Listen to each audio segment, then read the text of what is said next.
Assalomu alaykum barchaga. Bugun sizlar bilan nimaga vitaminlar so'rilmayotganligi sababini bilamiz va u oshqozon ichak traktiga bog'liqligini ham bilib olasiz. Demak, ko'pchilik vitaminlarni so'rilmasligi bilan duch kelishadi. Keling, nima uchun vitaminlar so'rilmasligini ko'rib chiqamiz. Tanadagi vitamin, mineral oziq-ovqatlarning yo'lini ko'rib chiqamiz. Vitamin og'izga tushgandan keyin og'iz orqali oshqozonga tushadi. Keyin esa u ichaklarda so'riladi.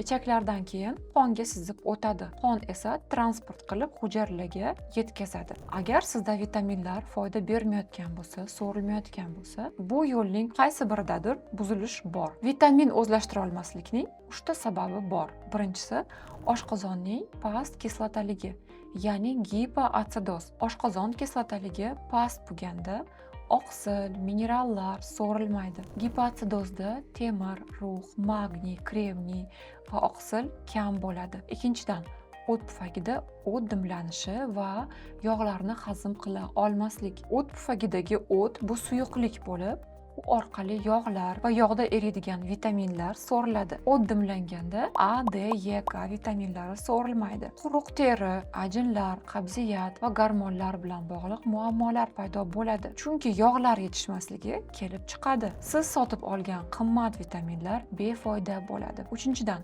ichak mikroflorasining buzilishi. Ichak devorining yallig'lanishi, sigir, parazitoz. O'tgan darslarda man sizlarga tushuntirganman. Sibir bu sindrom избыточного bakterialного роста, ya'ni bakteriyalarning ichakda ko'payib ketishi, va sigir sindrom избыточного грибкового роста. Bu esa zamburug'larning ichakda ko'payib ketishi. Parazitoz, bularning barchasi quyidagi vitaminlarning so'rilishini to'xtatadi. Qanaqa vitaminlar ekan? Bular B1, B2, B6, B12, vitamin C, nikotin kislotasi, foliy kislotasi, biotin va boshqa kabi vitaminlarning so'rilishini sezilarli darajada murakkablashtiradi. Agar sizning defitsitlaringiz doimiy bo'lsa, doim oqsil yetishmasligi, quruq va ajinli teri, pigmentatsiya, ya'ni dog'lar, ortiqcha vazn, qabziyat, gormonlar bilan bog'liq muammolar mavjud bo'lsa, davolanishni oshqozon ichak traktidan boshlashingiz kerak. Demak, biz nima qilishimiz kerak? Bilib olganingizdek, biz oshqozon ichak traktini tiklaymiz. Birinchidan, o't dimlanishini davolaymiz va oshqozon kislotaligini tiklash kerak. Ikkinchidan, ichaklarni tozalash muhim. Uchinchidan, dietani o'zgartirish kerak. To'rtinchidan, yilida 3-4 marta detoksni o'tkazish kerak va u detoksni to'g'ri o'tkazish kerak. Detoks nima ekanligini keyingi darsda tushuntirib beraman. Hozir esa vitamin D misolida siz bilan ko'rib chiqamiz, nimaga vitamin D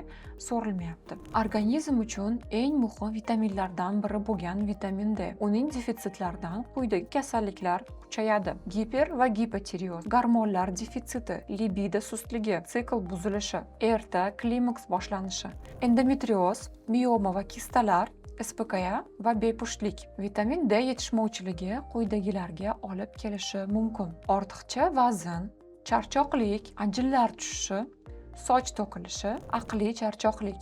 Agar yuqoridagi simptomlar sizda ham bo'lsa, demak sizda vitamin D yetishmovchiligi yoki hazm bo'lmayotganligini isbotlaydi. Vitamin D yaxshiroq hazm bo'lish uchun nima qilish kerak? Birinchidan, o't ajralishini yaxshilash kerak. Chunki yog'li ovqat va mahsulotlar hazm bo'lishiga o't pufagidagi o't javob beradi.